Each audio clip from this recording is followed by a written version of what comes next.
கிறிஸ்துவில் பிரியமானவர்களே, ஆண்டவராகிய இயேசு கிறிஸ்துவின் நாமத்தில் உங்களை வாழ்த்துகிறேன். யோபு 33:24 அவன் படுகுழியில் இறங்காதபடிக்கு நீர் அவனை இரட்சியும். நீடிய சாந்தமும் மிகுந்த இரக்கமும் உள்ள கர்த்தர் மனம் திரும்பி தம்மை தேடுகிறவர்களை எப்போதும் நினைத்தருளுகிறார். அவர்களுக்கு நித்திய ராஜ்யத்தை கொடுக்கும்படி எப்போதும் தம்மோடு இருக்கும்படி சேர்த்து கொள்வார். ஆண்டவராகிய இயேசு சிலுவையில் இரத்தம் சிந்தி மரித்து அடக்கம் பண்ணப்பட்டு 3ஆம் நாளில் உயிரோடு எழுந்தார். அவரை நோக்கி பார்க்கிற பிள்ளைகள் பாதாளத்திற்கு செல்லாதபடி ரட்சிக்கிறார். அவர் மரித்து அடக்கம் பண்ணப்பட்ட போது அந்த ஆவியிலே அவர் போய் காவலில் உள்ள ஆவிகளுக்கு பிரசங்கம் பண்ணினாராம். படுகுழியிலிருந்து தம்முடைய ஜனங்களை விடுவிக்க சென்றார்.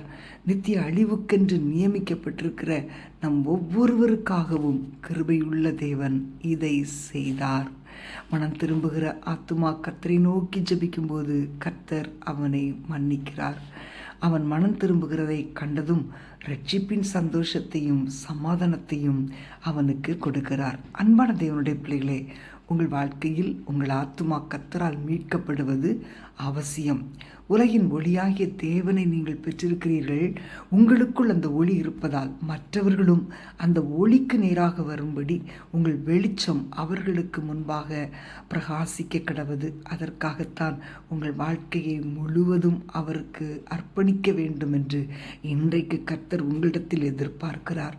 பிரியமானவர்களே, வாழ்க்கையில் காயமடைந்தவர்களாய் வேதனையோடு காணப்படுகிறீர்களா? எப்படியாகிலும் வாழ்க்கையில் உயர வேண்டும் என்று வாஞ்சியோடு இருக்கிறீர்களா? பாவம் உங்களை படுகுழிக்குள் இழுத்து போட்டுவிட்டதோ? அதனின்று வெளியேற முடியாமல் தவிக்கிறீர்களோ? கலங்கவோ பயப்படவோ வேண்டாம். படுகுழியிலிருந்து நீங்கள் ஏறெடுத்த கூக்குரலுக்கு பதில் கிடைத்தது.